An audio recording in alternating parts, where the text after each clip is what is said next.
என்ன நினைச்சிட்டு இருக்க? நானும் பாத்துட்டே இருக்க, கடையில இருந்து பின்னாடியே வந்துட்டு இருக்க. யார் நீ? சொல்றா.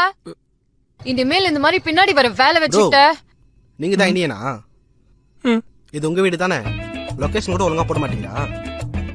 என்னங்க மேடம், இதெல்லாம் சொல்லுங்க மேடம். இது உங்க வீடா? Okay, sorry. ஹலோ, நீங்க வாட்டி அடிச்சுட்டு போயிட்டே இருக்கீங்க. நான் என் வீட்டுக்கு ஃபுட் ஆர்டர் பண்ணியிருக்கேன், நான் இங்கே நின்றுட்டு இருக்கேன். உங்களுக்கு நான் ஃபாலோ பண்ணுறேன்னு தோணுச்சுன்னா வந்து கேளுங்க.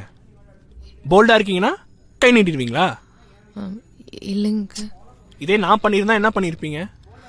ஊரை குட்டி பிரச்சனை பண்ணியிருப்பீங்கல்ல? சொல்லுங்க. சரி, நடந்துடுச்சு, இப்ப என்ன பண்றது? தெரியாமல் நடந்துருச்சு.